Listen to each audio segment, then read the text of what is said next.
അവനാന്റെ പെണ്ണുങ്ങൾ കൈകൊണ്ട് തരുന്നതിന് ഒരു കല്യാണപ്പുരയിലൊക്കെ പോയാലും നമ്മളൊന്ന് അടുത്ത് ചെന്നിട്ട് ഞാൻ ചോറ് നിങ്ങൾ തിന്നോന്ന് ചോദിക്കുമ്പോ ഒരു വിയാപ്പിളക്ക് കിട്ടുന്ന സമാധാനമല്ല. ഞാൻ അനുഭവിച്ചോനാ, അതുകൊണ്ടാ പറയുന്നത്. വയസ്സന്മാരൊന്നും അല്ലല്ലോ, ചെറുപ്പക്കാരനല്ലേ ഞാൻ. ഓളെ കുടുംബക്കാരെയും അല്ലാത്ത കുടുംബക്കാരൊക്കെ ഇടയ്ക്കിടക്ക് പോകുമ്പോൾ എല്ലാരും ഇങ്ങനെ ചോറുമ്പോ പെണ്ണുങ്ങളൊന്നും കൊലായിന്ന് കണ്ടിട്ട് നിങ്ങൾ കഴിച്ചോ? ഇല്ല, നമുക്ക് ഒരുമിച്ച് നിന്നോട്ടോ. സമാധാനം. ആരും വിളിച്ചില്ലെങ്കിൽ ഓളുണ്ടല്ലോ കൂടെ തിന്നേ. എന്തൊരു സ്വൈര്യാന്നറിയോ, എന്തൊരു സമാധാനമെന്നറിയോ. ഇതാഗ്രഹിക്കുന്നുണ്ട് എല്ലാ ആണുങ്ങളും. അതുകൊണ്ട് വേറെ എവിടെയും കിട്ടാനില്ല. ഏതെങ്കിലും പെണ്ണുങ്ങൾ അത് കൊടുക്കുമ്പോഴേക്കും പല ആണുങ്ങളും മനസ്സ് മാറിപ്പോകുന്നു.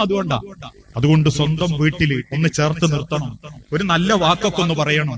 നിങ്ങൾ അത്യാവശ്യം വൃത്തിയിൽ നടക്കുന്നത് എന്റെ ഭംഗി എന്ന് പറയണം. ഓനെക്കൊണ്ട് ആ ഭംഗിയിൽ നടത്തിക്കണം. അതൊക്കെ നിങ്ങളെ ഉത്തരവാദിത്ത. ഇതിട്ട് പോയി അങ്ങാടിയിലേക്ക് ഒരു കൈത്തുണ്ട് എടുത്തിട്ട് കഴിഞ്ഞ ആള് കൂടുന്നിടത്തേ പോകുമ്പോ ഒന്ന് നല്ല ഇട്ട് പോയിക്കാം.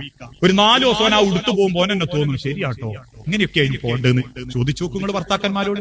ഭാര്യനെ കൊണ്ട് മാറിയ പിയാപ്പിളാരുണ്ട്. ഭാര്യന്റെ കടുംപിടുത്തം കൊണ്ട്, എന്ന് പറഞ്ഞാൽ ദീനീപരമായ കാര്യത്തിലും ദുനിയാവിന്റെ കാര്യത്തിലും പിടിച്ചതിന്റെ പിടിയാലെ ഓള് പറഞ്ഞതുകൊണ്ട് എനിക്ക് ആ മാറ്റങ്ങളൊക്കെ ഉണ്ടായതെന്ന് അഭിമാനത്തോടെ പറയുന്നവരുണ്ട്. എന്നാ സ്വന്തം പുരയെന്ന് ഒരു വെള്ളം കിട്ടണമെങ്കിൽ 1000 തവണ അല്ലേ എന്ന് വിളിക്കേണ്ട പെണ്ണുങ്ങളും ഉണ്ട്.